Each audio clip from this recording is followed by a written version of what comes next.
शिवलिंग पर कौन सा पत्ता चढ़ाने से आपके परिवार से कलेश और कष्ट दोनों दूर होंगे और आपका वैवाहिक जीवन हमेशा सुखी रहेगा? कौन सा है वो पत्ता, आइए जान लेते हैं पंडित जी से। बताएं पंडित जी। अब आपको भी पता है बेलपत्र भगवान शिव को कितना प्रिय है। बेलपत्र का त्रिकोण आकार भगवान शिव के तीनों नेत्रों का प्रतिनिधित्व करता है। बेलपत्र की महिमा तो शारदा और शेषनाग नहीं कर सकते, मैं तुच्छ प्राणी क्या करूंगा। इसका त्रिकोणीय आकार भोलेनाथ के त्रिशूल का भी प्रतिनिधित्व करता है।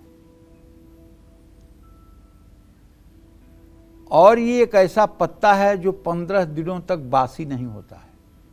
आप इसको 15 दिन तक भगवान शिव के ऊपर चढ़ाकर फिर उसको उतार कर फिर धोकर फिर दूसरे दिन चढ़ा सकते हैं। 15 दिन तक खराब नहीं होता है।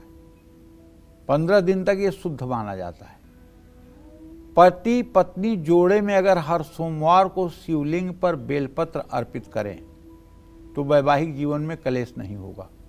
और यदि आपको संतान सुख नहीं है और इस सावन के महीने में आप प्रतिज्ञा करिए कि मुझे योग्य संतान चाहिए, तो 1000 बेलपत्र की व्यवस्था करिए, शुद्धता से उसको जल से धोइए, उस पर चंदन का इत्र छिड़किए, अष्टगंध घोलिए एक कटोरी में और चमेली की कलम लीजिए। पति पत्नी दोनों बैठकर हर पत्ते पर राम राम लिखिए। 1000 पत्ते पर पति पत्नी राम राम लिखिए और सारा बेलपत्र लेकर किसी शिवालय में जाइए और शिवालय में जा करके देवकी सुत गोविंद वासुदेव जगतपते देहि में तनयम कृष्णम त्वामहम शरणम गतः, या तो ये मंत्र या ओम नमः शिवाय कहते हुए 1000 बेलपत्र अर्पित करिए। पत्नी बेलपत्र अर्पित करे और पति जल गिराता रहे। ये पूजा आप करके देख लीजिए।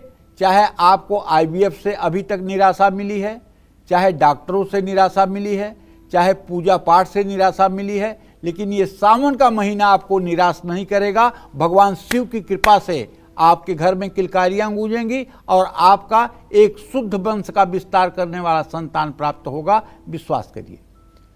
अगर परिवार में लड़ाई झगड़े हो रहे हैं और इस तरह से आपने बिल्वपत्र अर्पित करने का नियम बना लिया, तो आप विश्वास करिए कि आपके घर में सामंजस्य की कभी कमी नहीं होगी। शिवलिंग पर 3 से लेकर 11 बेलपत्र चढ़ाना शुभ होता है, लेकिन मैं तो कह रहा हूं 1000 चढ़ाओ ना, अगर आप चाहते हो कि मनोकामना पूरी हो।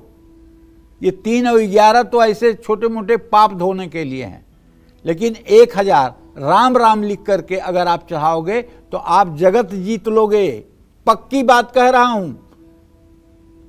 मतलब दुनिया का असंभव से असंभव कार्य आपका सिद्ध हो सकता है अगर 1000 बेलपत्र राम राम लिख करके और आप शिवलिंग पर चढ़ा देंगे तो दुनिया का असंभव से असंभव कार्य पूर्ण हो सकता है।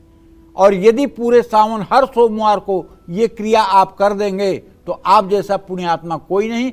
आपको देख करके देखने वाले का पाप कट जाएगा, ये मेरा दावा है। विश्वास करिए। बेल के पेड़ के नीचे दीपक जलाने से ज्ञान की प्राप्ति होती है। बेल के पेड़ के नीचे किसी जरूरतमंद व्यक्ति को भोजन कराने से आर्थिक संकट कम हो जाता है। आगे आपको बताऊंगा उस पत्ते के बारे में जिसे शिवलिंग पर चढ़ाने से कुंडली में बैठा कोई भी ग्रह आपको कभी परेशान नहीं कर सकता है।